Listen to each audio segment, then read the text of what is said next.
Bookend. Here? Some jumper is not here, so we're going with Bookend right now. Okay. We can skip ahead to SMS if you want. No, I was just waiting outside. If I look around and I see your t-shirts in the audience, I'm going to call you up. Okay. All right. Are you controlling the slides? You will control them with this. Thank you so much. To be on the camera, you'll want to be within the red line. Gotcha. The microphone's right here, so direct some of your speech. You don't have to do that. Testing. We're ahead of time, but I'll give you probably a 5-minute warning. Okay, sounds good. All right, so hi everyone. I am Edmond. I am the lead producer and lead designer of Bookend. I'm Nicole. I'm also a co-producer and lead designer of Bookend. So Bookend is a VR title in which the player uses their imagination to interact with their favorite pop-up book, The Little Witch. Exploring the book's world and helping the protagonist Abigail is the player's goal through this, as she is being pursued by an angry mob even though she's trying to save her village. So we designed this game with a few pillars. One is to subvert what the players may be accustomed to doing in VR, and this and presenting a whimsical little world reminiscent of childhood wonder, and a pop-up book which has like a lot of just like unique interactions, is a really nice bringing together of these two design pillars. I'm going to skip the slide to elaborate on a different slide. So I'm going to explain one of our naming conventions, that is the left and right pages. So the left and right pages combined form a panel. That's how we based the design. It is a panel by panel design, considering that it is a pop-up book. Additionally, we have two main mechanics. There's the grabbing, which is designated by the left picture, and also pointing and selecting an object, which is designated by the right picture. We explored multiple avenues of puzzle design due to these two affordances. So affordances within the VR space, pointing and grabbing mainly. And also we had to play with the affordances of a panel by panel design. Now what that means is that a panel by panel design feels very segmented. It's a storybook that progresses through a narrative, and yet the space remains the same. So how do we achieve that? We have several forms of interaction.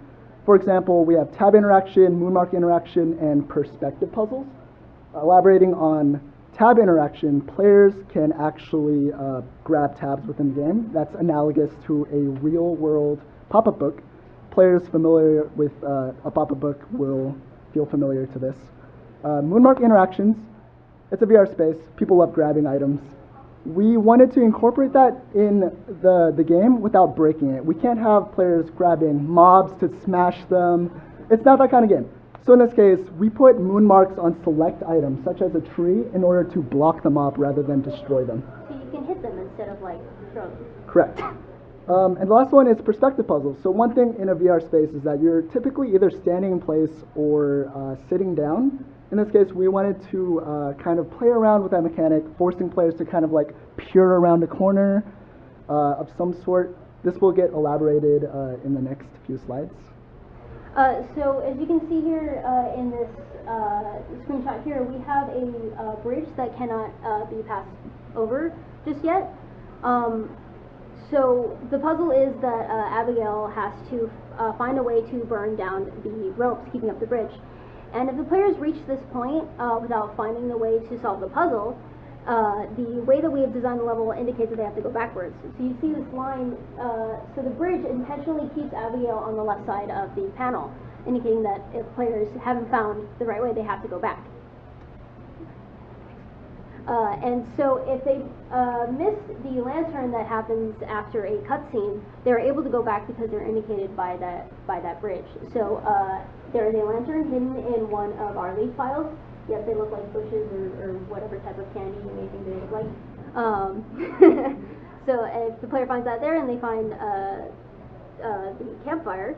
Yeah, so for the campfire puzzle, this is our first instance of a perspective puzzle. In this case, the player should have already acquired the lantern. If not, we allow for backtracking. In this case, we have several design elements. For example, there is a smoke spiral coming out from those row of trees. Now, players keying on this smokestack can actually look around the trees to find a campfire in which they can point to. in that case, a tab will pop up, which will ignite the campfire, lighting up some fire for Abigail to use.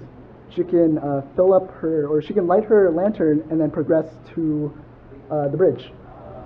And I have highlighted the smokestack there.